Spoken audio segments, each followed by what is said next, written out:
कि हे राजाओं, आपके हाथों की शक्ति पूर्णिमा के चंद्रमा के समान है। राजा लोग बड़े खुश हुए, पर राजा लोग समझ नहीं सके कि दूत कहना क्या चाहते हैं। दूत कहना ये चाहते हैं कि चंद्रमा में काला दाग है, वैसे ही आपकी शक्ति में अहंकार रूपी काला दाग है। आपकी शक्ति में भी क्या है? अहंकार रूपी काला दाग है, जो कि आप धनुष यज्ञ में बैठ करके सीता जी से विवाह करने की चेष्टा कर रहे हो।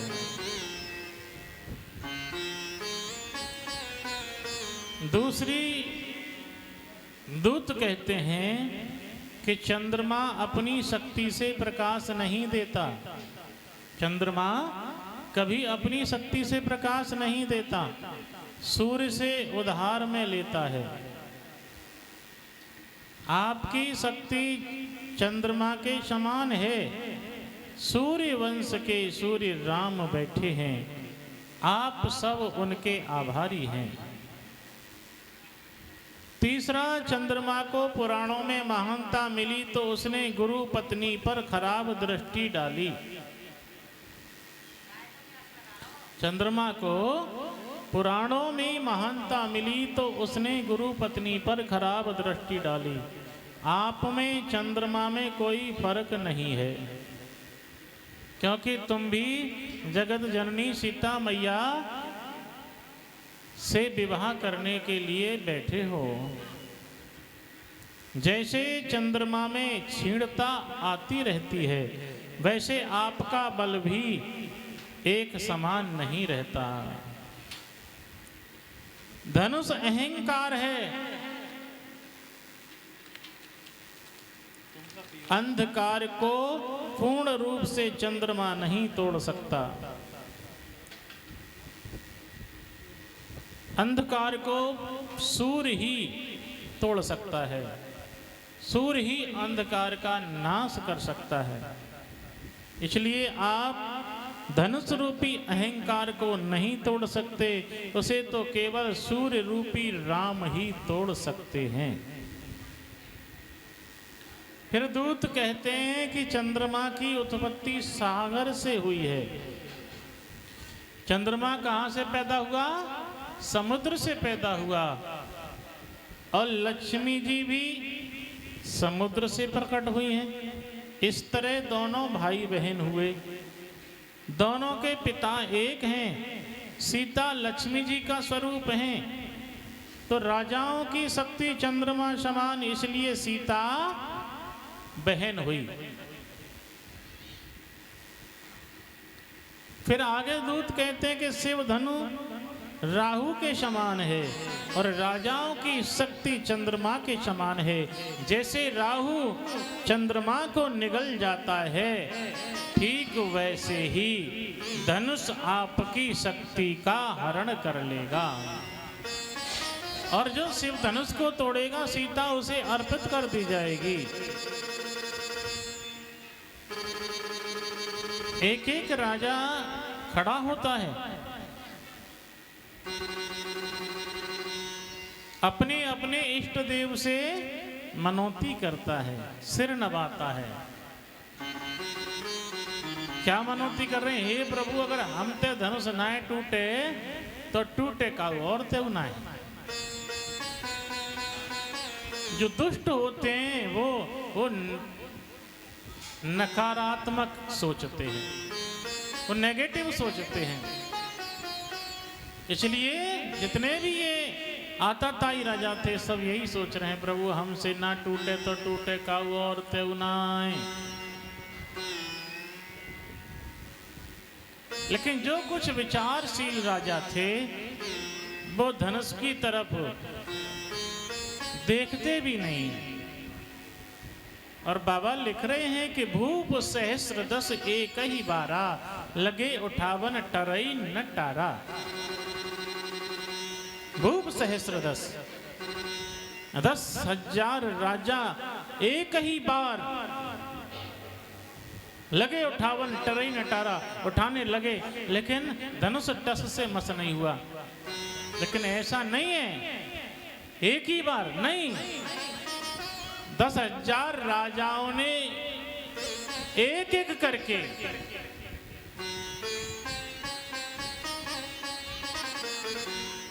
एक समय यानी कि दिन भर में धनुष को उठाने की कोशिश की, लेकिन धनुष टस से मस नहीं हुआ।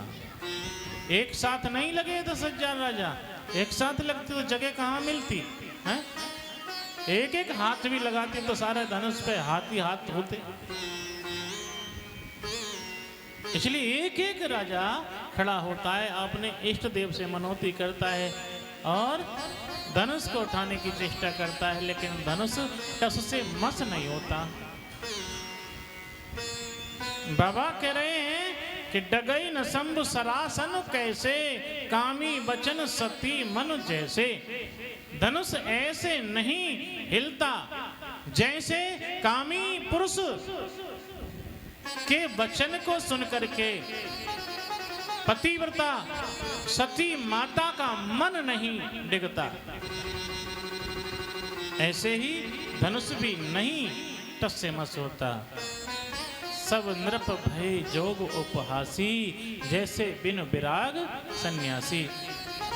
सब उपहास के पात्र बनते हैं, जैसे बिना वैराग्य का सन्यासी मजाक का पात्र बनता है, वैसे ही सब राजा मजाक के पात्र बनते हैं।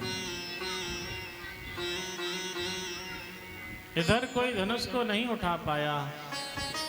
जनक जी चिंतातुर हो गए, मां सुनैना भी चिंतातुर हो गई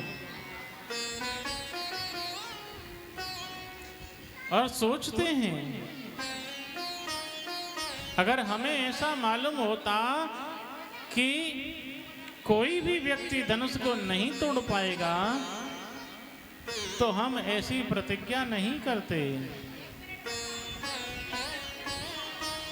पहले ख्याल होता ऐसा तो ये बेबसी नहीं होती, हम करते नहीं प्रतिज्ञा यह तो ऐसी हंसी नहीं होती। आसरा छोड़कर प्रस्थान करो, दुख हमें दिया है दाता ने, सीता सुकुमारी का विवाह लिखा ही नहीं विधाता ने। जनक जी ने कह दिया सभी अपने अपने स्थान को जाइए, सीता का विवाह ही नहीं लिखा है। तजौ आस निज निज ग्रह जाहु, लिखा न विधि वैदेही विवाहु।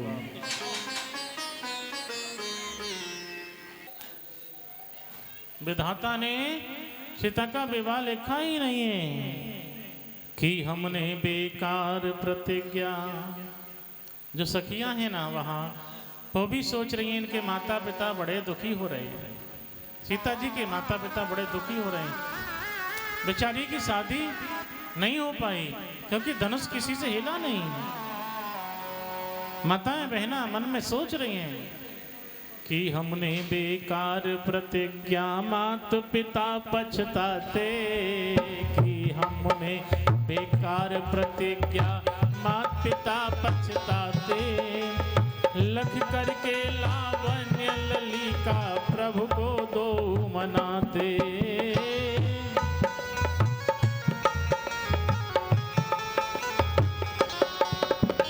नगर निवासी देखी प्रभु को, फिर धन लख पछता तेरी बहना, मेरी बहना बेशक ये उम्र है काला, होगा कुल तिलक उजाला, कहती है सुरदे बेसराए के, मेरी बहना गल में बैजंती माला, कैसा ये रूप निराला, नैना सफल भय दर्शन पाए के, मेरी बहना गल में।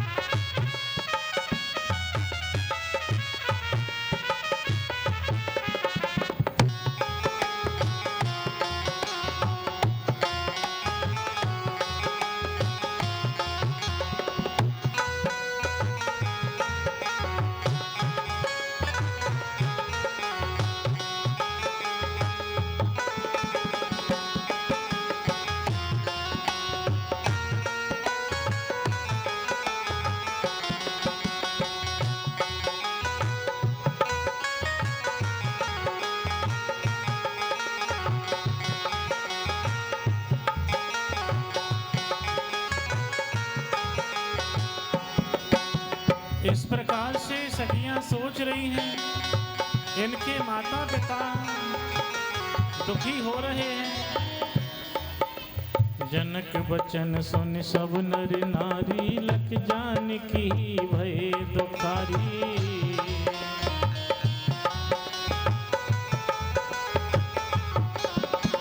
जनक बचन सुन सब नर नारी, लख जानकी भय दुखारी।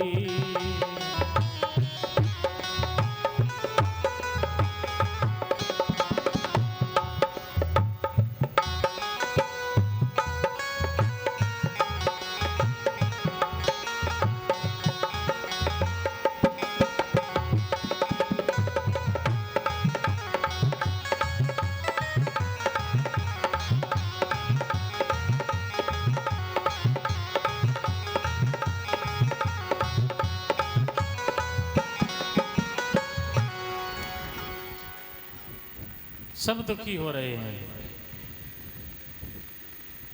कभी सीता जी की तरफ देखते हैं, कभी जनक जी सुनैना की तरफ देखती हैं सखियां। और इधर क्या हुआ? माखे लखन कुटिल भई भोहे, रद बद फरकत नयन रिशोहे। भौहें चढ़ गई किसकी? लखन की। माखे लखन कुटिल भई भौहें, रदपत फरकत नयन रिसो। क्यों? क्योंकि जनक जी ने ऐसा कह दिया, जनक जी ने ऐसा शब्द बोल दिया। तजहु आस निज निज गृह जाओ, सब अपने अपने घर जाओ, सबके लिए बोल दिया। इसलिए लखन को अच्छा नहीं लगा।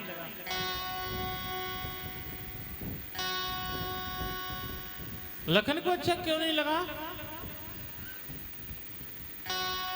खुद के लिए लखन ने सोचा मेरे लिए बोल देते कोई बात नहीं है, लेकिन यहां कही जनक जैसे अनुचित बानी, विद्यमान रघुकुल मणि ज्ञानी। यहां तो विद्यमान है कौन? रघुकुल मणि श्री राम जी यहां बैठे हैं।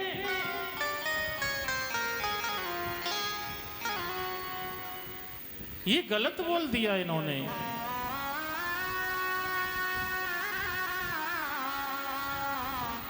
हृदय में आग लग रही है। था उधर बड़ों का भी लिहाज, था उधर बड़ों का भी लिहाज, हृदय स्थल इधर भुना जाता। आखिर मुंह से ये निकल पड़ा, मुझसे तो रहा नहीं जाता। लक्ष्मण के मुंह से निकल गया। अभिमानी छोड़ कर कहता हूँ, आदेश आपका पाऊं मैं। तो धनवा की है क्या बिसात, सारा ब्रह्मांड उठाऊं मैं।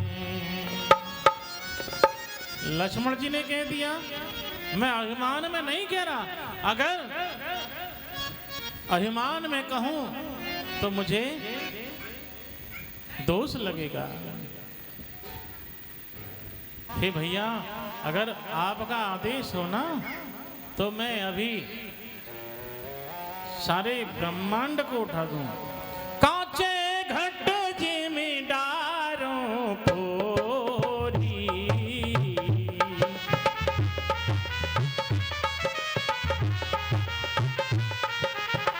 कांचे घट जिमीदारों पोरी, सकौ मेरु मूलक जिमि तोरी।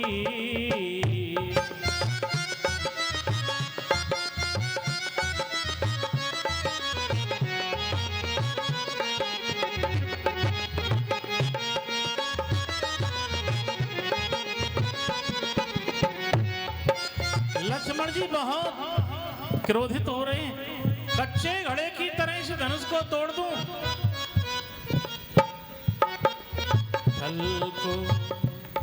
थल को जल, जल को थल कर दूं, लाऊं उतार कर तारों को।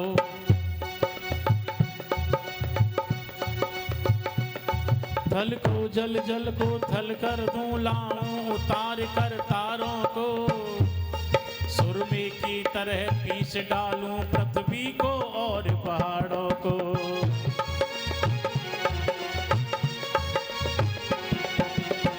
लखन कह रहे हैं जहां पानी है वहां धरती कर दूं, जहां धरती है वहां पानी कर दूं। और जैसे सुरमा बनाया जाता है ऐसे पृथ्वी को, पहाड़ों को मैं पीछ डालूंगा। फिर धनुष पुराना घिसा पिटा तिनके सा किस गिनती में है। सैकड़ों कोस तक ले दौड़ूं इतना तो बल उंगली में है। सैकड़ों कोस तक ले दौड़ूं इतना तो बल। लखन सकोप बचन जब बोले, डगमगाने महदी गज डोले। सकल लोग सब भूप डराने, सियहि हरस जनक सकुचाने। लक्ष्मण जी इतने बोले कि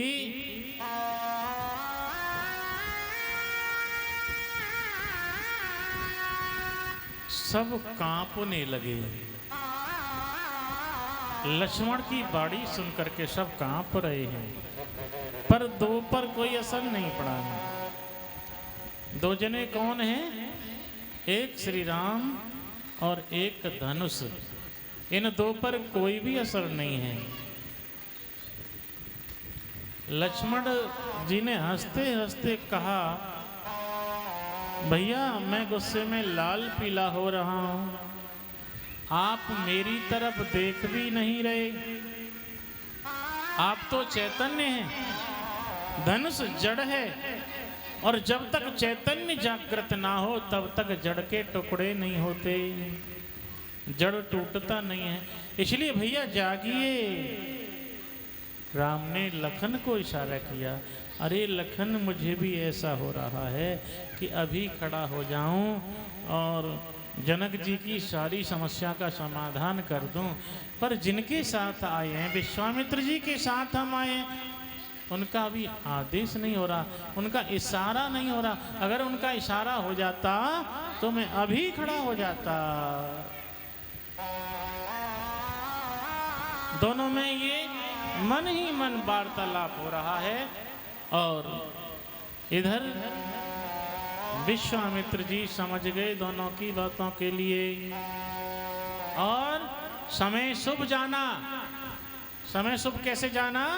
क्योंकि अभी तक जितने भी राजा खड़े हुए किसी से धनुष नहीं टूट पाया, और जब किसी से धनुष नहीं टूटा अब तो शर्त ये है कि कोई भी तोड़ दे। पहले तो नियम ये बनाया गया कि राजा लोग धनुष तोड़ें, लेकिन चाहते तो पहले राम जी को भेज देते, लेकिन नहीं, मर्यादा टूट जाती। वहां नियम भंग हो रहा था, क्योंकि राम तो अभी बालक हैं, विवाह योग्य नहीं। लेकिन अब कोई भी धनुष को नहीं तोड़ पाया, इसलिए गुरुजी ने समय उचित जाना। विश्वामित्र समय शुभ जानी, बोले अति स्नेह मैं वाणी। अब कोई ऑब्जेक्शन नहीं उठाएगा। अगर शुरू में ही राम जी चलते थे धनुष तोड़ने के लिए तो कोई भी ऑब्जेक्शन उठाता।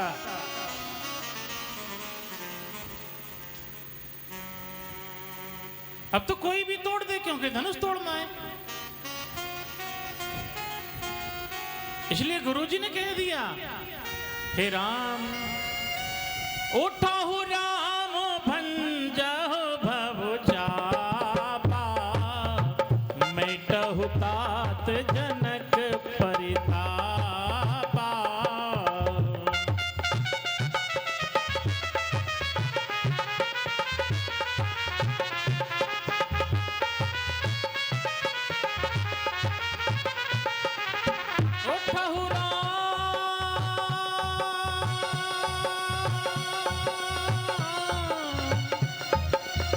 उठहु राम भंजहु भव चापा, मेटहु तात जनक परितापा, मेटहु।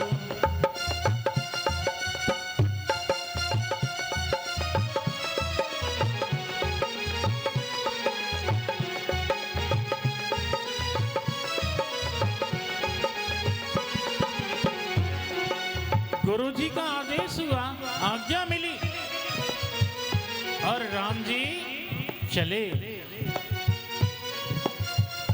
और जैसे ही राम जी चले हैं, माता सुनैना चिंतित हो गई। सीता जी की जो मैया है सुनैना, उन्हें चिंता हुई और अपनी सखियों से कहती हैं, हे सखी, नृपति को कोई भी इस समय नहीं समझाता है। ये बालक इस हठ योग्य कहाँ जो धनुष तोड़ने जाता है।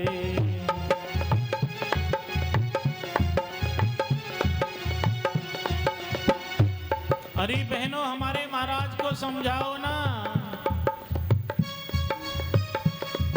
क्योंकि इनकी अभी उम्र नहीं है। उमरे लड़कैया, उमरे लड़कैया, उमरे लड़कैया, उमरे लड़कैया, इन्हें बरज क्यों ना दो रे। उमरे लड़कैया, बरज क्यों ना दे रे। उमरे लड़कैया, बरज क्यों ना दे रे।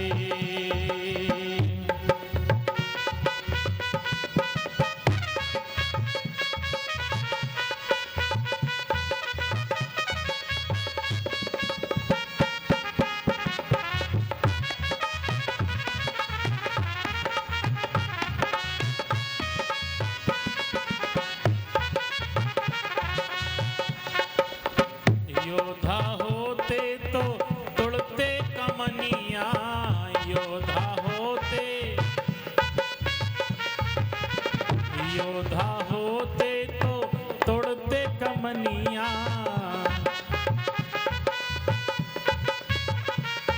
अपयस मत ले रे, अपयस मत ले रे। ओ मरे लड़कैया, बरज क्यों ना दे रे। ओ मरे लड़कैया, बरज क्यों ना दे रे।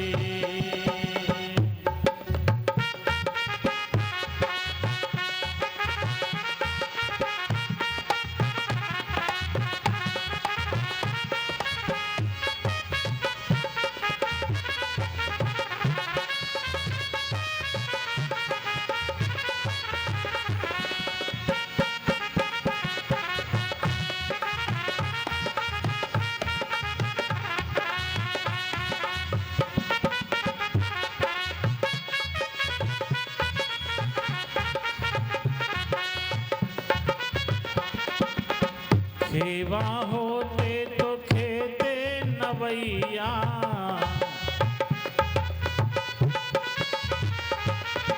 खेवा होते तो खेते नवैया। न हट कर खेरे, ओ मरे लड़कैया, न हट कर खेरे। ओ मरे लड़कैया, बरज क्यों ना दे रे। ओ मरे लड़कैया, बरज क्यों ना दे रे।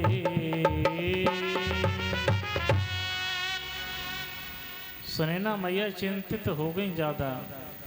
तब एक सखी उनके साथ बड़ी गुणवान थी, चतुर थी।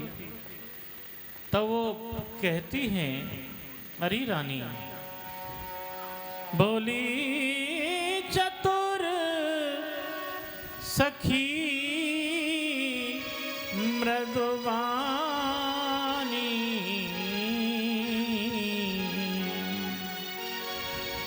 क्या बोली सखी? हेरी बड़े हैं रसिया, ये बड़े हैं रसिया। बहन ये बड़े हैं रसिया, ये बड़े हैं रसिया, इन्हें छोटे न जानो, बड़े हैं रसिया, इन्हें छोटे न जानो, बड़े हैं रसिया, बड़े हैं रसिया, बड़े हैं रसिया, बड़े हैं रसिया, बड़े हैं रसिया, इन्हें छोटे न समझो, बड़े हैं रसिया, इन्हें छोटे न।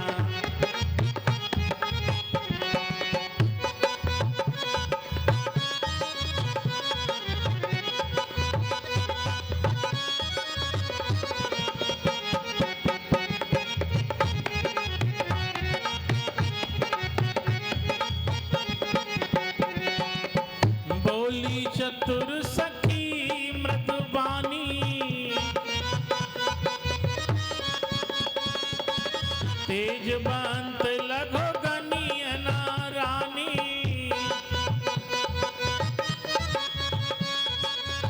कहे कुंभज कहे सिंधु अपारा, सो से उस जस सकल संसारा।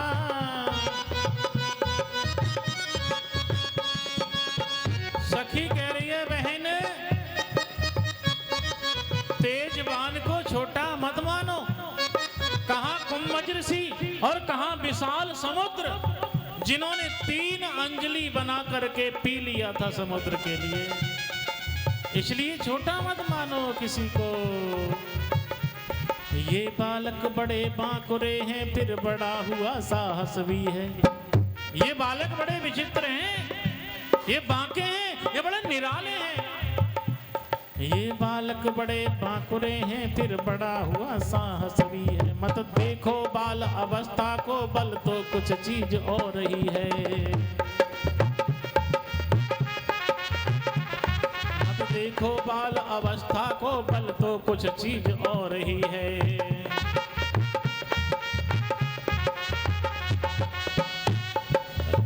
सखी समझा रही है बहन, इनकी बाल अवस्था पर मत जाइए, इनके बल पर जाइए। छोटा सा अंकुश हाथी को बस में अपने कर लेता है।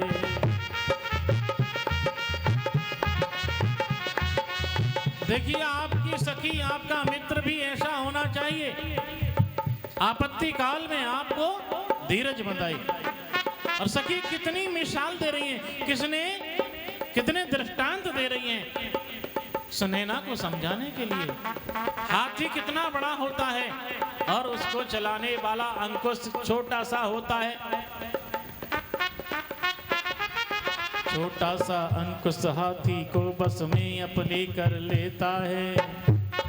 रोगी हो कितना ही असाध्य, रत्ती भर रस बल देता है।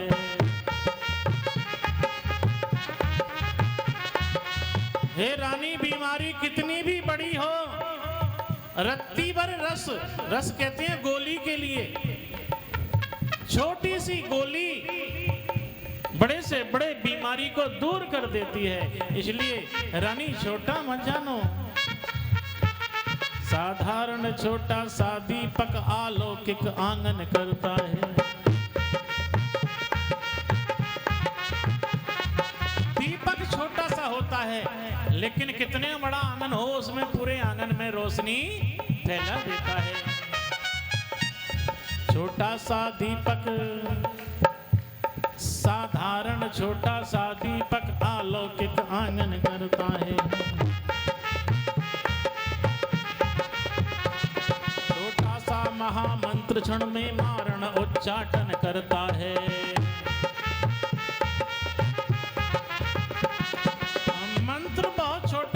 लेकिन उसे सिद्ध कर लिया जाए तो व्यक्ति को मार भी देता है और जिंदा भी कर देता है।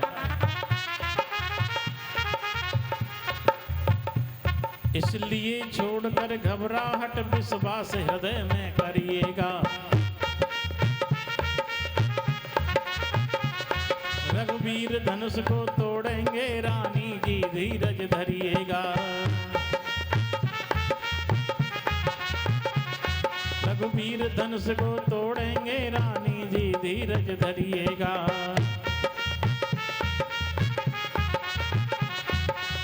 सखी बचन सुनी भय प्रतीति, मिटा विषाद बड़ी अति प्रीति।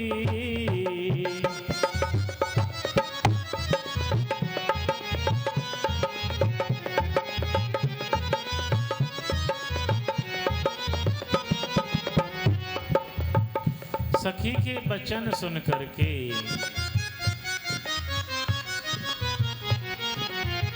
रानी सुनैना को प्रेम हुआ और प्रीति बढ़ने लगी राम के प्रति। तो हमें समझाने वाला भी आपत्ति काल में, विपत्ति काल में, परेशानी में, लड़ाई में, झगड़े में समझाने वाला अच्छा होना चाहिए, शिक्षा देने वाला अच्छा होना चाहिए, ताकि किसी का घर न बिगड़े, किसी का परिवार न उजड़े, किसी के मन की दुविधा दूर करे, वही आपका अपना है। इसलिए सुनैना की जो सखी थी उसने सुनैना के मन की शंका का समाधान किया, दुविधा को दूर किया और सुनैना राम से प्रेम करने लगी हैं, प्रेम बढ़ने लगा। इधर जानकी मैया को एक एक पल युगों के समान लग रहा है और माँ भवानी, गणेश जी, महादेव धनुष की विनती करती हैं, सबसे विनती कर रही हैं। कौन? मैया सीता। जब व्यक्ति का मन दुखी होता है, उदास होता है, परेशानी होती है, तो उसे जो भी याद आते हैं वो सबसे प्रार्थना करती हैं। व्यक्ति को जो भी याद आ जाए उसी से प्रार्थना करता है कि हनुमान जी आप कृपा कर दो, शिव जी आप कृपा कर दो, कहीं ना कहीं से फायदा मिल जाए। व्यक्ति यही सोचता है। इसलिए सीता जी माँ भवानी की, गणेश जी की, महादेव की, धनुष की प्रार्थना कर रही हैं। और आप प्रार्थना करते रहोगे तो काम चल जाएगा, शक्ति मिलती रहेगी, भक्ति करते रहेंगे तो। कहते हैं कि जो करते रहोगे, जो करते रहोगे भजन धीरे धीरे, जो करते रहोगे भजन धीरे धीरे, जो करते रहोगे।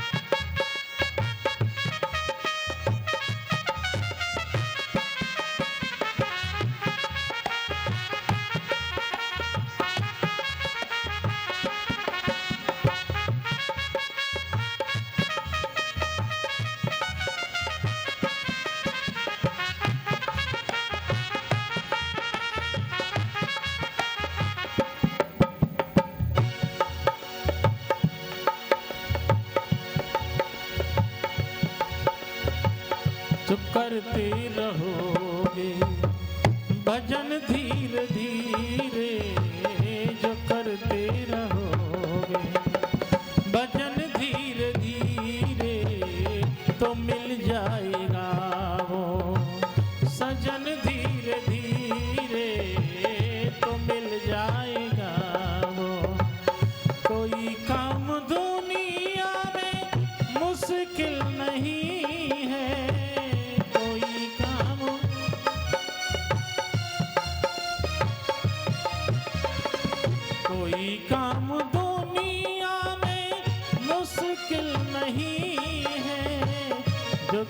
करते रहोगे, यतन धीरे धीरे जो करते रहोगे, यतन धीरे धीरे जो करते रहोगे।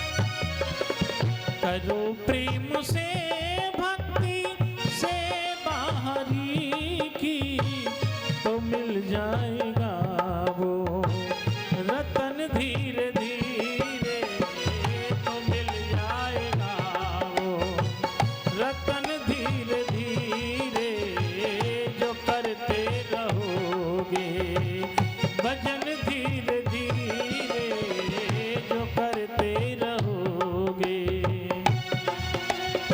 सीता मैया प्रार्थना कर रही हैं, भजन कर रही हैं।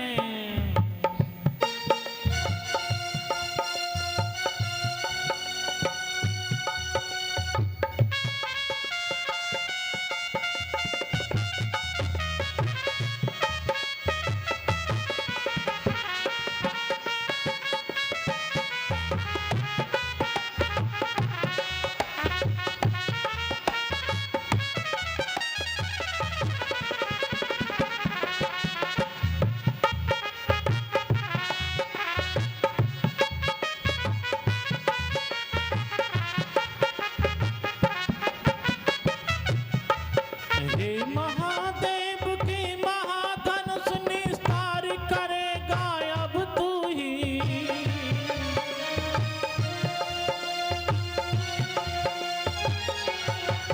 हे महादेव के महाधनुष निस्तार करेगा अब तू ही, सीता की लाज तुझी पर है उद्धार करेगा अब तू ही।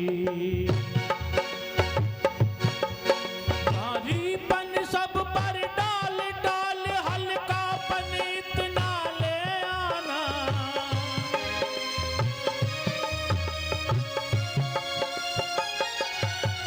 भारीपन सब पर डाल डाल हल्कापन इतना ले आना, रघुराई का कर लगते ही तृण के समान तू हो जाना।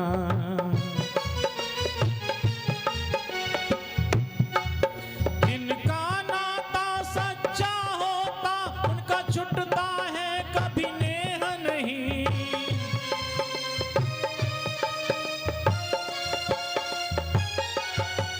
जिनका नाता सच्चा होता उनका छुटता है नेह नहीं, जिससे जिसका हो सत्य प्रेम में उसे मिले संदेह नहीं।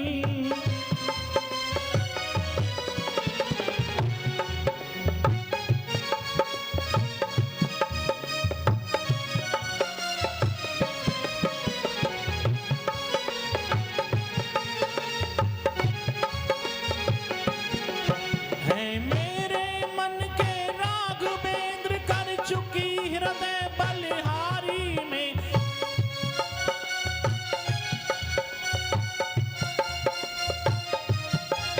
है मेरे मन के राघवेंद्र कर चुकी हृदय बलिहारी में, कब लगी लगन छुट सकती है तुम मेरे और तुम्हारी में, तुम मेरे और तुम्हारी में।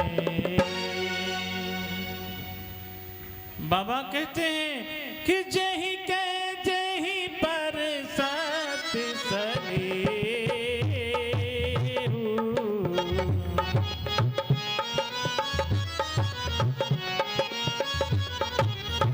जेहि के जेहि पर सत सनेहु, सोते ही संदेह।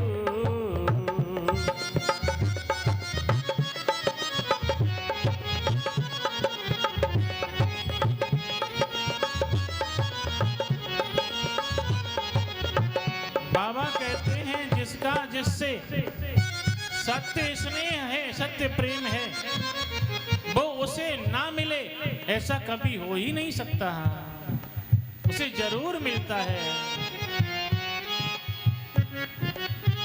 तो राम जी ने देखा वैदेही बहुत व्याकुल हो रही हैं। राम जी सोचने लगे, प्रभु क्या सोचते हैं?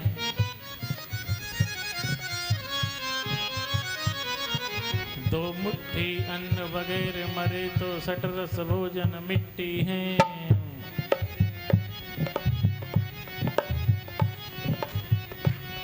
दो मुट्ठी अन्न बगैर मरे तो सठ रस भोजन मिट्टी है।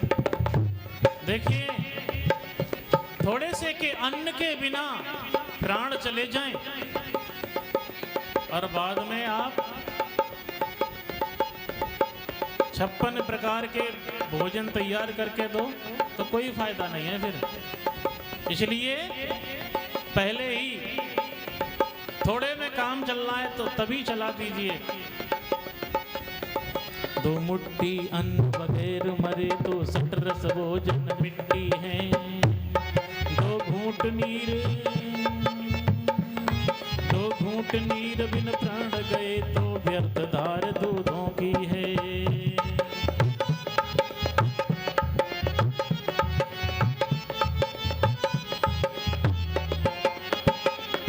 जब खेत उजड़ कर सूख गया फिर जल आए क्या होता है? खेत उजड़ गया, सूख गया और फिर खूब बारिश भरो, कोई फायदा ना। जब खेत उजड़ कर सूख गया फिर जल आए क्या होता है? जब समय पड़े हर चूक गए फिर पछताए क्या होता है?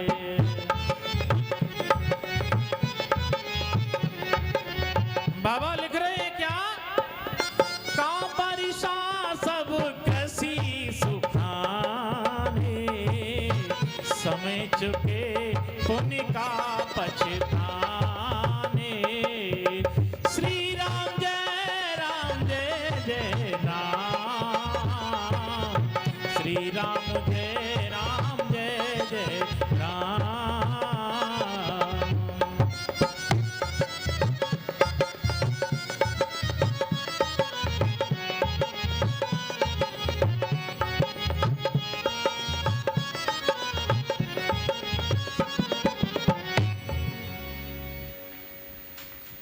राम जी ने सोचा का वर्षा सब कृषि सुखाने, समय चुके पुण्य का पछताने। समझने की बात है। किसी शायर ने लिखा कि मोहब्बत के लिए कुछ खास दिल मकसूद होते हैं, ये वो नगमा जिसे हर साज पर गाया नहीं जाता। ये ऐसा नगमा है प्रेम का, मोहब्बत का, कि हर साज पर इसे गा नहीं सकते। मोहब्बत के जो कैदी हैं न छूटेंगे न छूटे हैं, ये वो मंजिल है जिसमें आके फिर जाया नहीं जाता। ये ऐसी मंजिल है, एक बार प्रेमी आ गया, एक बार प्रेम हो गया तो फिर कितना भी कोई ताकत लगा ले, अलग होने वाला प्रेम अलग नहीं होता, प्रेम प्रेम ही रहता है।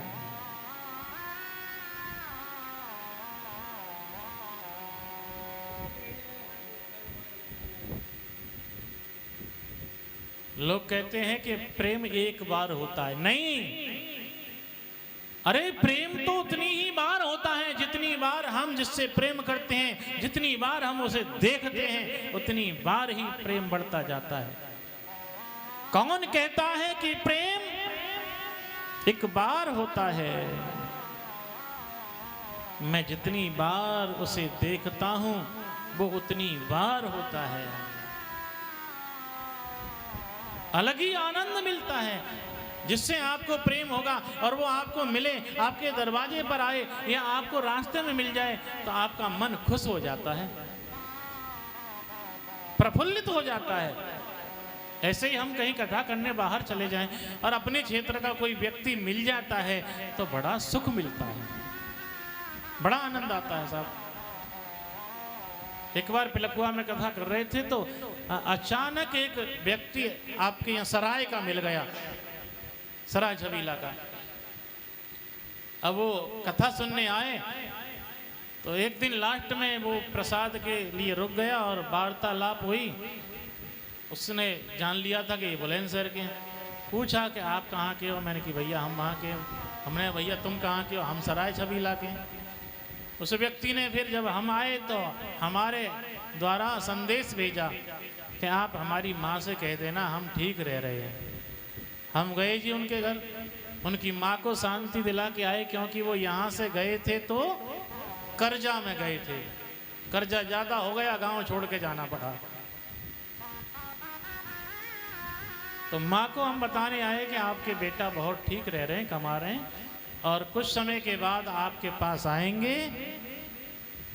मैं उनको समझा के आया हूँ, भाई हाथ जोड़ो, जिनका भी कर्जा है हाथ जोड़ो, कोई मार थोड़ देगा तुम्हें जान से, छिप क्यों रहे हो? वो बंदा महीना 2 महीना के बाद आया और वही उपाय किया जो बताया था मैंने, भैया हाथ जोड़ लेना, जिसका भी कर्जा है, मारेगा कोई नहीं, कह देना दूंगा, लेकिन जब समय हो जाएगा जब दूंगा, गांव छोड़ने की जरूरत नहीं है, हाथ जोड़ दो, क्या परेशानी है। फिर उस व्यक्ति ने राम कथा कराई, गरीब आदमी था, राम कथा कराई। मैं तैयार हो गया, मैंने कराइए, 1 पैसा नहीं था बंदे पर। और राम कथा इतनी धूमधाम की हुई, इतनी धूमधाम की हुई कि पूरे गांव में जब कलश यात्रा निकली ना तो कम से कम 100 कलश थे। मैंने उस व्यक्ति से यही कहा था कि केवल हाथ जोड़ करके दरवाजे पर जाके कहना, भैया श्री राम कथा होने जा रही है, आप सुनना, बस इतना ही कहना, लेना देना हमारा कुछ है नहीं। कथा प्रारंभ हो गई, कलाकार भी राजी हो गए फ्री के लिए। इतना आनंद आया, इतना आनंद आया कि सबसे पहली कथा वही हमने YouTube पे डाली तो इतने लोग जुड़ गए, हद से ज्यादा लोग जुड़ गए। तो जब कोई देखिए अपने क्षेत्र का मिलता है तो बड़ी खुशी होती है, आनंद होता है, कोई अपना मिल जाता है। बोली गोविंद भगवान की जय हो। तो हुआ क्या, राम जी सोच रहे हैं अगर मैंने अब धनुष नहीं तोड़ा तो हो सकता है सीता प्राण त्याग दे, और अगर सीता ने प्राण त्याग दिए और बाद में धनुष को तोड़ा गया तो उसका कोई हल नहीं निकलेगा, उसका कोई महत्व नहीं है।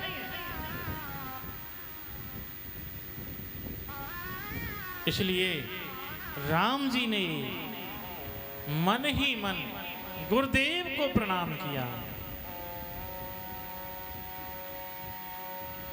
धरती मैया को वंदन किया, हाथ जोड़े, सर झुकाया, गुरु ही प्रणाम मन ही मन कीना,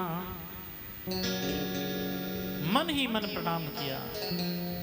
और जैसे प्रणाम हुआ, धरती मैया को प्रणाम किया तो क्या हुआ, धरती मैया जान गई, जान गई, क्या जान गई कि ये मेरी बेटी के योग्य है। कौन मेरी बेटी के योग्य है? ये मेरी बेटी के योग्य है, क्योंकि इसके अंदर संस्कार हैं, इसके पास संस्कृति है। क्यों? क्योंकि प्रभु राम जी ने धरती मैया को वंदन किया। जो झुक जाता है वो महान बन जाता है, लेकिन झुकेगा कौन? जिसमें ताकत होगी, ताकतवर ही झुकता है। है ना, कल बताया था ना, झुकता वही है जिसमें जान है। वृक्ष पर फल आएगा तो नीचे को झुक जाता है। झुकता वही है जिसमें जान है, अकड़ तो मुर्दे की पहचान है। अकड़ता कौन है? मुर्दा अकड़ता है। इसलिए अकड़ने की जरूरत नहीं है। जो काम सरलता से हो जाए उसमें अकड़ने की जरूरत क्या है। और ज्यादातर काम सरलता से ही होते हैं, नम्रता से ही हो जाते हैं। तो ये मेरी बेटी के योग है, ये झुक रहा है, इसमें शक्ति है, इसमें ताकत है, ये धनुष तोड़ सकता है।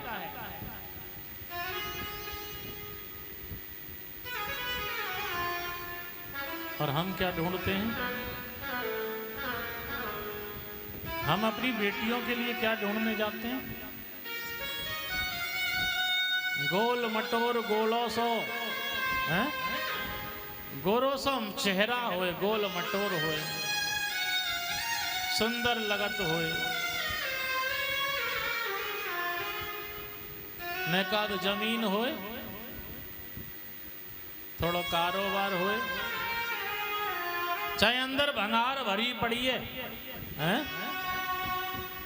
अंदर भगार भरी पड़ी है, लेकिन अच्छो चेहरा अच्छो घर देख के छोरी को ब्याह कर आते हैं। ना उसकी परख करते हैं, ना उसकी पहचान करते हैं कि छोरा कितनो शराबी है, कि छोरा कितनी बोरी पलट रोए मुंह में, हैं? दिलबाग की, दिलबाग बाग हो जाता खा के। कितनी बोरी की बोरी पलटे है दिन भर में।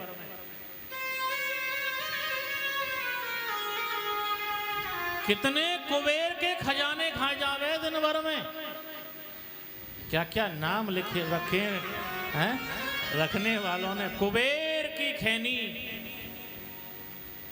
कुबेर कहते हैं पैसे वाले के लिए, कुबेर की खैनी है। दिलबाग राज दरबार, तानसेन, ये हमारे बाजे वाले बता रहे हैं, तानसेन। अब चल लो गुटका, हाँ अब चल लो। देखो हमें ना मालूम, हमें तो जो पहले देखे ही पुराने जमाने में जब की बात बता रहे हैं हम। तो हमारे जमाने में गोल्ड मोहर चलती बहुत। क्या नाम रखा? गोल्ड, सोने जैसी मोहर। बताओ बालक खा रहे हैं सोने जैसी मोहर, तो ताकतवर क्यों ना बनेंगे।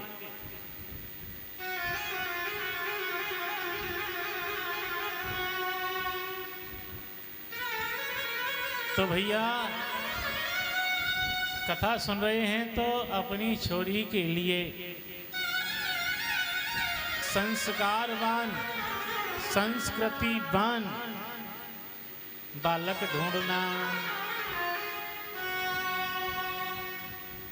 जैसा धरती मैया ने ढूंढा, अब ढूंढा धरती मैया ने। अब तक जितने आए सब निकम्मे, अब तक जितने भी धनुष के पास आए थे सब निकम्मे, लुच्चे, लफंगे, आतंकवादी, आताताई थे। इसलिए धरती मैया ने धनुष को छोड़ा नहीं था। वो धनुष धरती मैया ने जकड़ रखा था कि मैं अपनी बेटी का हाथ ऐसे लुच्चे लफंगों के लिए नहीं दूंगी। और अब योग्य पर आ गया है, इसलिए मैया ने क्या किया? गुरु ही प्रणाम मन ही मन कीना, अति लाघव उठाए धनु लीना, अति लाघव उठाए धनु लीना।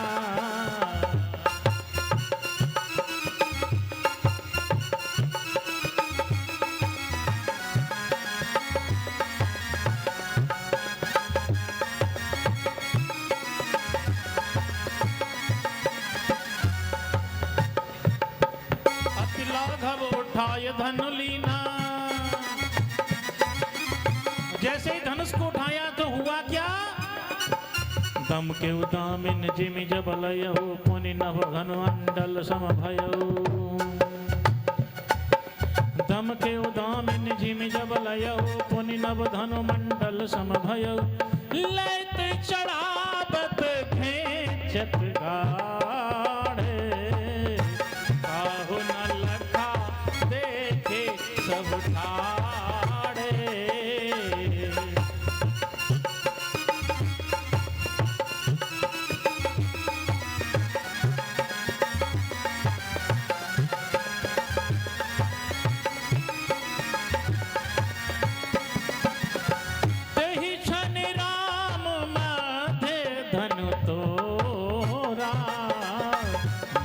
भुवन धुनि घोर कठोरा।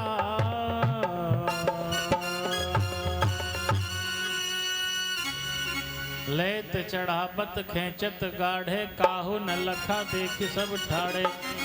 कब उठाया, कब डोरी चढ़ाई, कब तोड़ा। ये तीनों काम इतनी फुर्ती से किए श्री राम जी ने कि किसी ने देखा नहीं।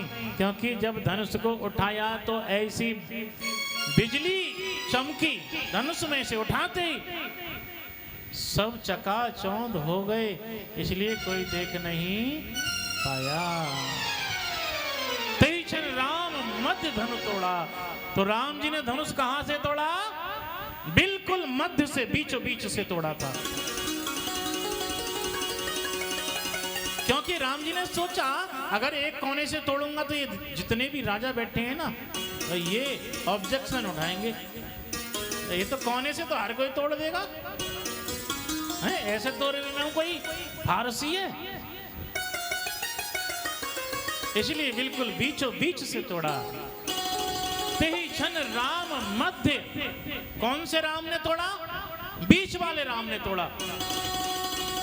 ना बड़े राम ने तोड़ा, ना छोटे राम ने तोड़ा, ना परशुराम ने तोड़ा, ना बलराम ने तोड़ा। और धनुष किसने तोड़ा? मध्य राम ने, यानी कि श्री राम ने धनुष को तोड़ा। तीक्ष्ण राम मध्य धनु तोड़ा। कहां तोड़ा? बीचों बीच में तोड़ा।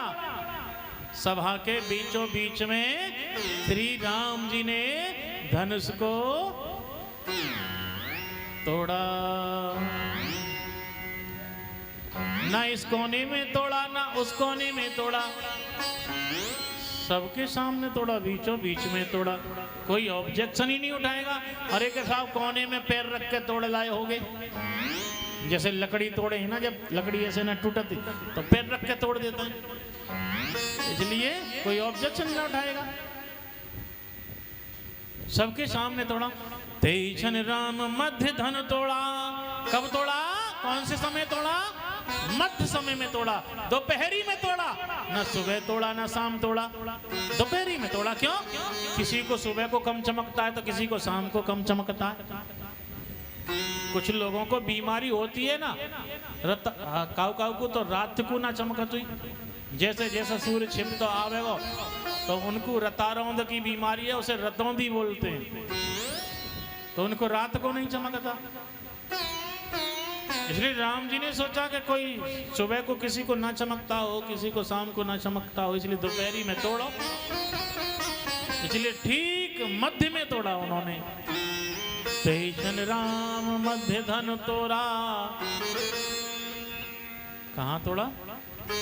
ना अयोध्या में तोड़ा, ना लंका में तोड़ा। कहां तोड़ा? जनकपुर में तोड़ा। तीक्ष्ण राम मध्य धनु तोड़ा। बरे भुवन धुने घोर कठोरा। टंकारे की आवाज हुई और फिर हुआ क्या? दुंदुभी बजने लगी, शहनाई बजने लगी। बजे दुंदुभी नभ में सबको खुशी भई है भारी।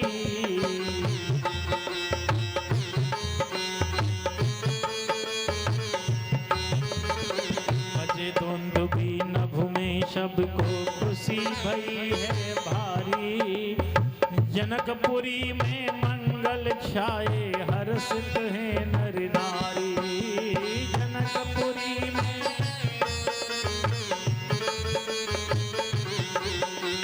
कुल बधुएं और सखी सयानी, कुल बधुएं और सखी सयानी, गाँव में हर को गारी री बहना। मेरी बहना हरि ने सब संकट टाला, वो ही सबका रखवाला, कहती है हरे साई के। मेरी बहना गल में बैजंती माला, कैसा ये रूप निराला, नैना सुफल भय दर्शन पाई के। ये कैसी सुंदर जोरी, ये कैसी सुंदर जोरी, तू जी भर देख निगोरी री बहना। मेरी जीजी गल में बैजंती माला, कैसा ये रूप निराला, नैना सुफल भय दर्शन पाएगे।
तो जनकपुर में आनंद हुआ, खुशियां छाई, और सीता मैया जय माला लेकर के आई हैं।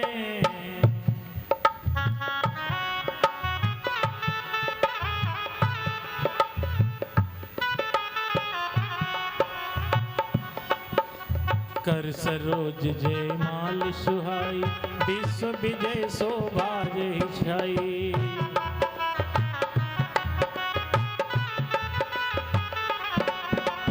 सुनत जुगल कर माल उठाई, प्रेम विवश पहिराई न जाई।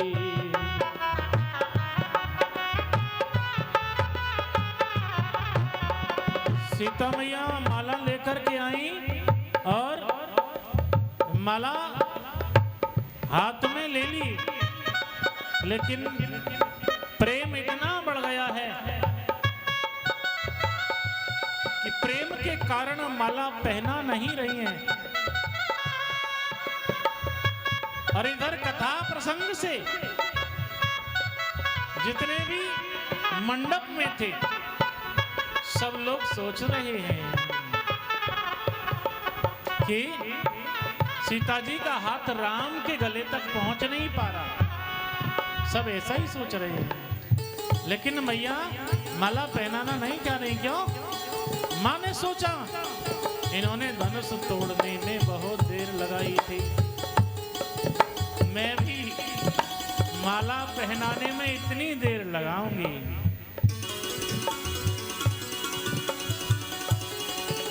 माँ सुनैना सोचने लगी, सीता का हाथ नहीं पहुंच रहा, छोटी है ना सीता, इसलिए बोल पड़ी, लल्ला थोड़े छोटे हो जाओ ना, झुक जाओ थोड़े से।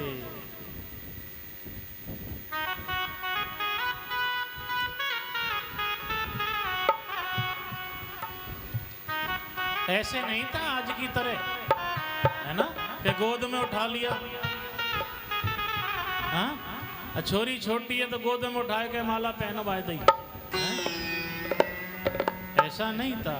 या छोरा गट्टो है तो गोद में उठाए के माला पहनवाए दी, ऐसा नहीं था। मर्यादा थी पहले, है ना। इसलिए माँ सुने ना, कहने लगी लल्ला थोड़े झुक जाओ, झुक जइयो तनक रघुवीर, लली मेरी छोटी सी, झुक जइयो तनक रघुवीर, लली मेरी बारी सी।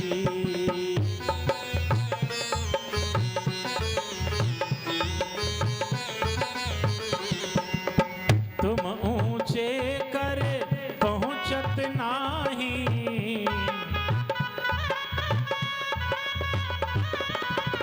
तुम ऊंचे कर पहुंचत नाही, तुम हो बड़े बेपीर, लली मेरी छोटी सी, झुक जइयो तनक रघुवीर, लली मेरी बारी सी।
मिलत जान की,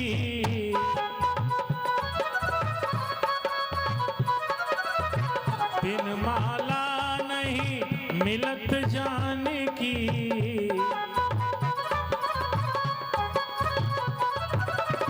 ये हमरी जागीर, लली मेरी बारी सी, झुक जइयो।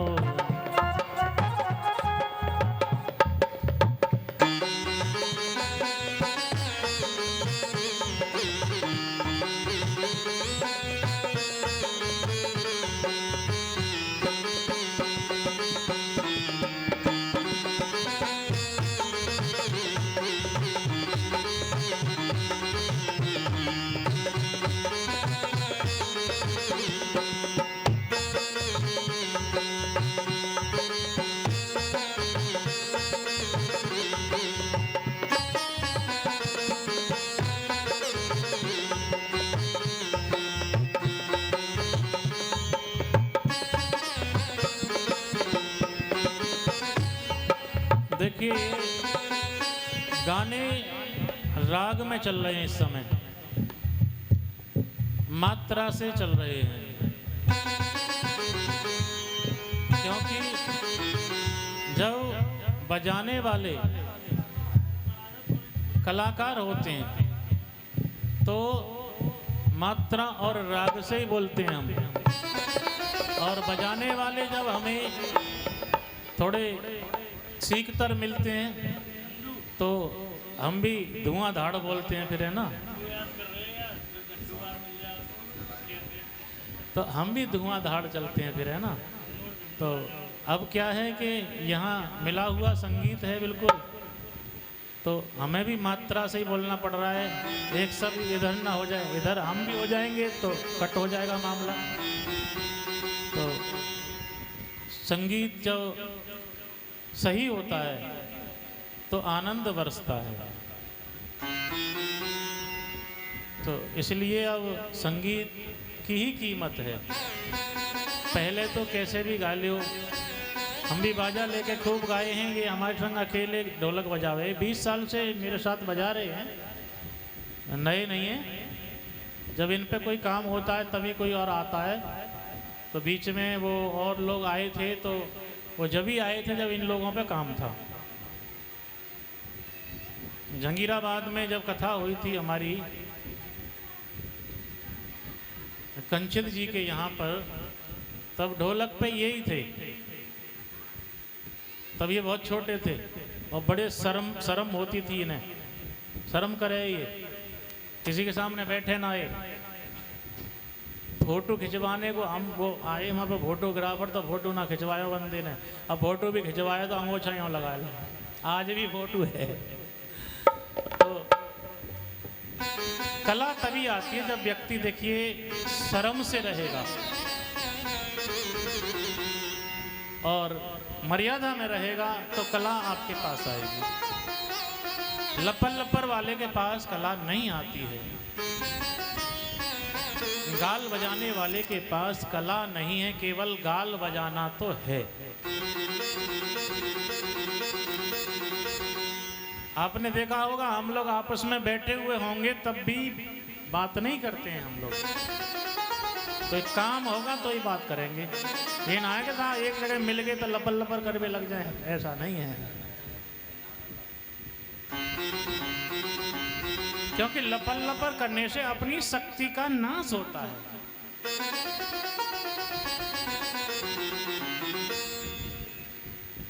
तो प्रभु देखिए माला पहनने को झुकने को तैयार नहीं है। सखियां भी मखौल करने लग गई। लीजो पहन जय माला,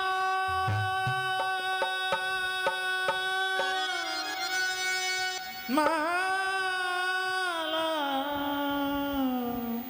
जय माला, लीजो पहन जय माला, सुनहु सुत दशरथ की लाला।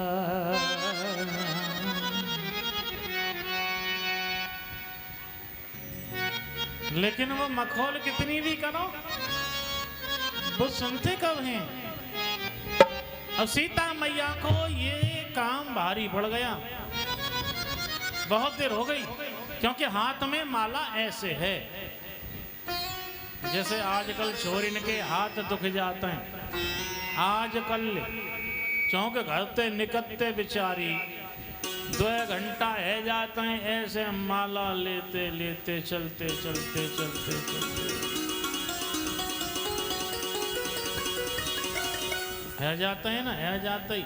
और फिर फोटोग्राफर के ऐसे करो, हाँ अब माला ऐसे करो, अब ऐसे कर लो। भैया परेशान करके डाल देते हैं फोटोग्राफर। पहले इतने परेशान ना करे फोटोग्राफर, क्योंकि फोटोग्राफी हमने करिए, बहुत करिए।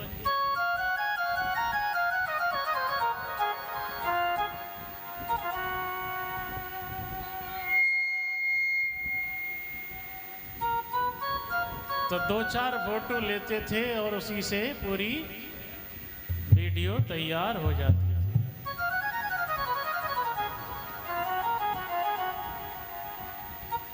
अभी एक बारात में मुझे जाना पड़ेगा, ज़्यादा खास बाराती। वैसे हम जाता ना है कबू बारात में, लेकिन ज़्यादा ही खास ही, बिल्कुल नज़दीक की। और जाना पड़ेगा, और ना जाते तो मामला खराब हो। फिर महाराज छोरा ने इतनी व्यवस्था कर रखी, इतनी रील बनाई वाने, इतनी बनवाई, सुबह के 4 बज गए।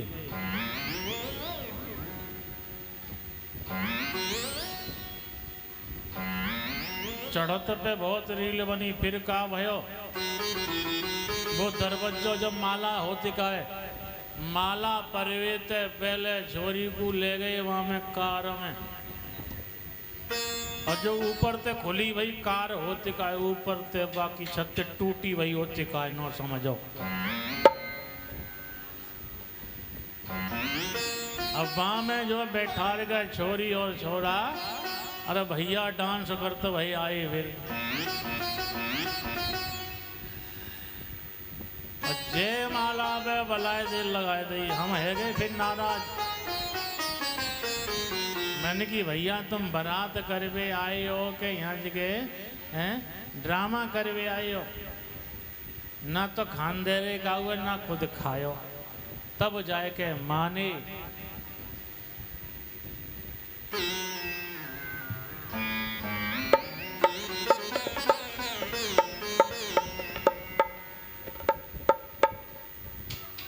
तो ऐसी जो है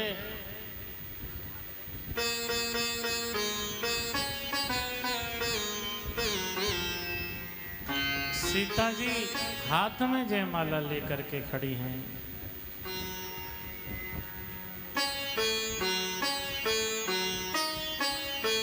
तो हाथ दुखने लगे, सोच रही हैं अच्छी हमने इनसे जो है बहस की, या तो बहस ना करती तो ही ठीक था। अब जी माला पड़ेगी कैसे?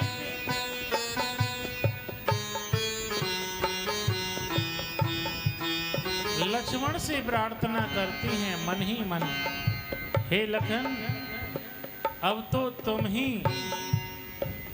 अपने भैया को झुका सकते हो, तुम ही माला डलवा सकते हो। प्रार्थना कर रही हैं, हे शेष के अवतार मुझे दे दो सहारा,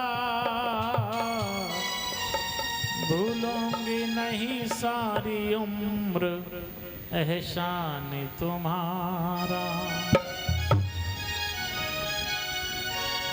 कुछ देर पृथ्वी को ऊपर को उठा ले। सीता जी प्रार्थना कर रहे हैं, लखन थोड़ी देर के लिए धरती को उठा लो। लखन सोचने लगे मैं माँ की बात को मान भी लूं तो कोई फायदा नहीं, मैं धरती उठाऊं।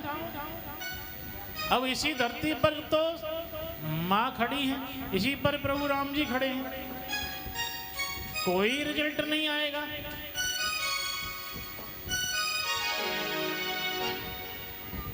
कुछ देर पृथ्वी को ऊपर को उठा ले, भाभी तुम्हारे भैया को जयमाल पहना ले। सुनकर सिया की बात लखन हो गए खड़े। लक्ष्मण ने सोचा अब तो कुछ करना ही पड़ेगा, क्योंकि माता जी ने पहली बार तो काम दिया है, और पहली बार ही मैं इनकार कर दूं तो ठीक नहीं है। सुनकर सिया की बात लखन हो गए खड़े, श्री राम जी के चरणों में बुझा के गिर पड़े।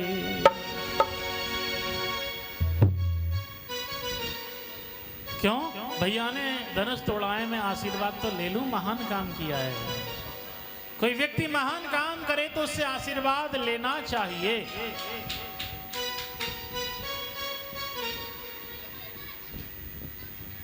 बहुत देर तक सर रखे रहे, और दिन तो पैर छू के खड़े हो जाते थे, लेकिन आज तो सर को रख दिया। प्रभु जान गए चक्कर क्या है यार। श्री राम जी भी जान गए दोनों की बात को, सर नीचा कर उठाने लगे लखन लाल को। राम जी ने भी सर नीचा किया और लक्ष्मण को उठाने लगे। धीरे धीरे उठा रहे हैं, जल्दबाजी नहीं करे। जान गए कि ये सब सीता जी का कराया है। जैसे ही राम जी उठाने लगे लखन को तो लक्ष्मण ने इशारा किया कौनी का, मैया के पैर में कौनी लगाई, कर दो काम। इतने में जानकी ने जयमाल पहना दी, जय सीताराम बोलो, जय राम जानकी, बोलिए सियावर रामचंद्र भगवान की जय हो।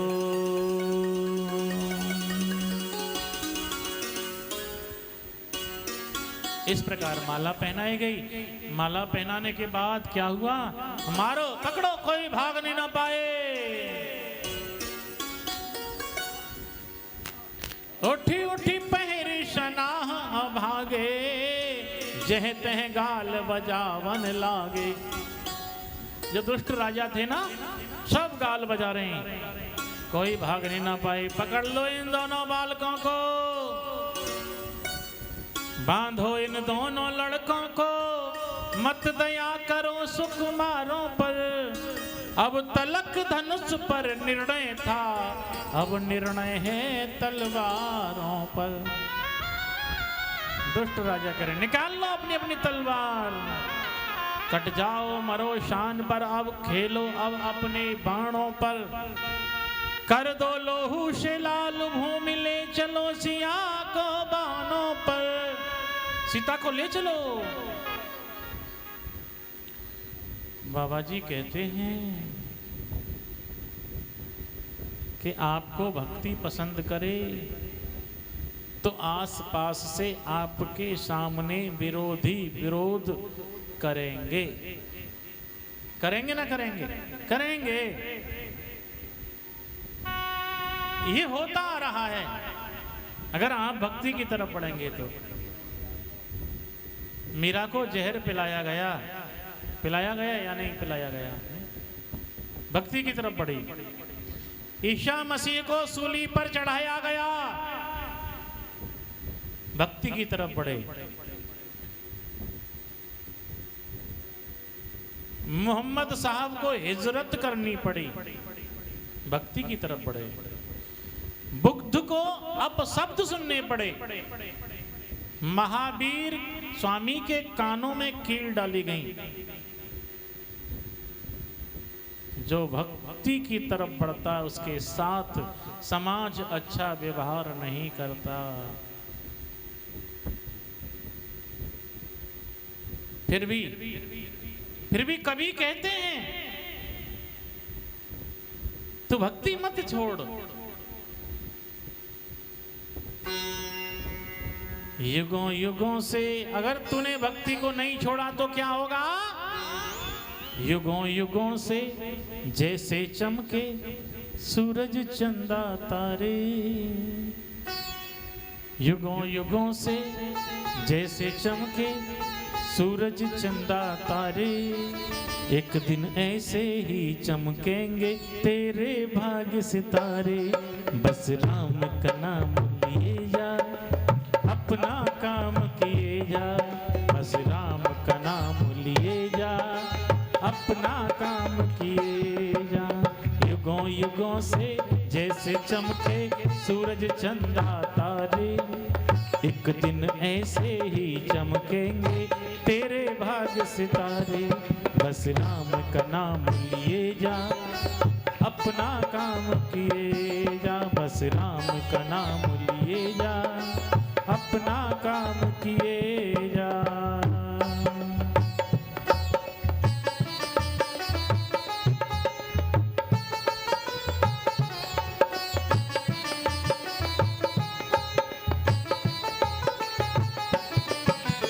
ये दुनिया है अजब तमाशा,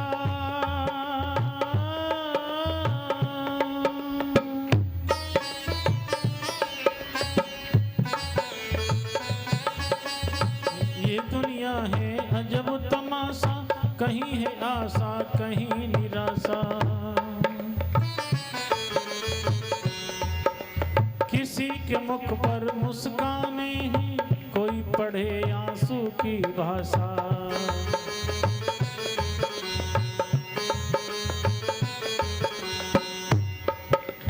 पगले निष्काम किए जा, पगले निष्काम किए जा, बस राम का नाम लिए जा, बस राम का नाम लिए जा, अपना काम किए जा, राम का नाम लिए जा, अपना काम किए जा।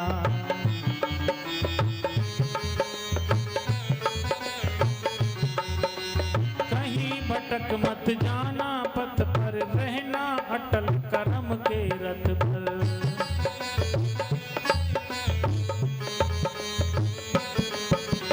कहीं भटक मत जाना, पथ पर रहना अटल कर्म के रथ पर।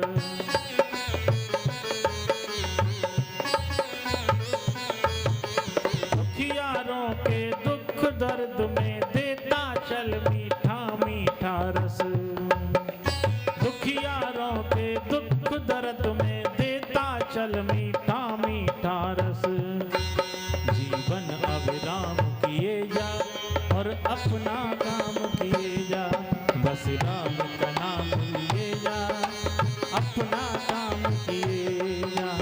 युगों युगों से जैसे चमके सूरज चंदा तारे, एक दिन ऐसे ही चमकेंगे तेरे भाग्य सितारे। बस राम का नाम लिए जा, अपना काम किए जा, बस राम का नाम लिए जा, अपना काम किए जा। बस राम का नाम लिए जा और अपना काम किए जा। तो धनुष टूटा, दुष्ट राजा हाहाकार कर रहे थे। उसी समय क्या हुआ,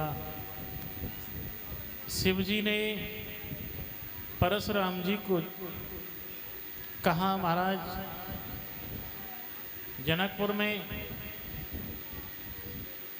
राम जी ने धनुष तोड़ दिया है, आप वहाँ जाइए। बहुत सारे दुष्ट राजा वहाँ हाहाकार मचा रहे हैं, अत्याचार कर रहे हैं। कहीं ऐसा ना हो कि राम ब्रह्म है और राम को कहीं क्रोध न आ जाए। अगर राम को क्रोध आ गया तो अनेकों रानियां विधवा हो जाएंगी। इसलिए आप जाइए और जा कर के थोड़ा क्रोध दिखाना, तो वो जितने दुष्ट राजा हैं ना सब निकल जाएंगे।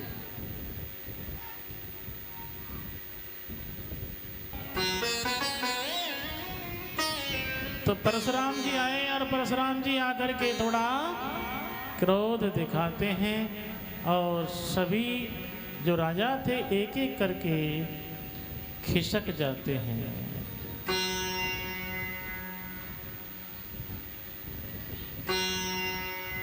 और जब जो दुष्ट राजा निकल गए तो फिर से वहां आनंद हो गया, खुशियां छा गईं। इधर धनुष टूट गया, माला पहना दी गई। अब जो है जनक जी के द्वारा अयोध्या में चिट्ठी भेजी जा रही है। आज चिट्ठी भेज रहे हैं, पहले नहीं भेजी। पहले भी कहा था, जनक जी के भाई कुशध्वज ने कहा था, भैया अयोध्या वालों का हम पर कर्जा है, इसलिए अयोध्या वालों को न्योता जरूर भेजो। लेकिन जनक जी ने मना कर दिया, भैया मैं सबको न्योता भेजूंगा, अयोध्या वालों को न्योता नहीं भेजूंगा। क्यों नहीं भेजा अयोध्या वालों को न्योता? क्योंकि एक बार जनक जी शिकार करते करते महाराज दशरथ की सीमा में पहुंच जाते हैं और जैसे ही उन्होंने तीर छोड़ा तो वो तीर दशरथ जी की राज्य की सीमा में एक गाय को लग गया और गाय मर गई। जनक जी बड़े दुखी हुए। और जनक जी ने अपने मंत्रियों को भेजा महाराज दशरथ के यहाँ। आज की तरह लोग चोर नहीं था, आज की तरह लोग धोखेबाज नहीं थे कि कोई गलती हो गई तो छिप के भाग लिए। ऐसा नहीं था पहले। इसलिए जनक जी ने खबर भिजवाई, भैया जाओ महाराज से सूचना दो कि हमसे गलती से उनके राज्य में गौ हत्या हो गई है। मंत्री जाके कहते हैं दशरथ जी गुरु जी की सेवा में लगे हुए थे। दशरथ जी से कहा महाराज हमारे महाराज से आपके राज्य की सेवा में गौ हत्या हो गई है। दशरथ जी ने कहा अरे भैया मैं तो गुरु जी की सेवा में हूं। सामने वो झाड़ू लगाने वाला है, उसे ले जाइए। झाड़ू लगाने वाले को बुलाया और कहा भैया सरयू से जल ले जाना और गाय पर छिड़क देना, गाय जिंदा हो जाएगी। झाड़ू लगाने वाले ने ऐसा ही किया, प्रार्थना की, सरयू से जल ले गया कि हे प्रभु अगर मेरा राजा मन क्रम वचन से सत्य है तो गाय पर जल पड़ते ही जिंदा हो जाए। जैसे ही जल डाला गाय जिंदा हो गई। महाराज जनक जी अपने राज्य लौट आए और उनके मन में यही दुविधा रही कि इनके यहाँ एक झाड़ू लगाने वाला भी इतना शक्तिवान है, इतना भक्तिवान है कि उसके जल डालते ही गाय जिंदा हो गई। तो मन में यही शंका हुई। अपने भाई के कहने से भी न्योता नहीं भेजा। कहा भैया मैं अयोध्या वालों को न्योता नहीं भेजूंगा। क्यों? क्योंकि अगर आज भी महाराज दशरथ पर समय नहीं हुआ और उन्होंने कोई झाड़ू लगाने वाला यहाँ भेज दिया तो जो गाय को जिंदा कर सकता है वो धनुष को तोड़ देगा। और अगर धनुष तोड़ा तो शर्त के हिसाब से मुझे अपनी बेटी की शादी उसी के साथ करनी पड़ेगी। इसीलिए अयोध्या वालों को न्योता नहीं दिया था। बोलिए सीताराम सरकार की जय। आज दूत जो है चिट्ठी लेकर के भेजे। दूत चिट्ठी लेकर के अयोध्या पहुंचे। महाराज दशरथ ने दूतों के लिए अपने पास बिठाया। तब नृपदूत निकट बैठा रे, मधुर मनोहर बचन उचारे।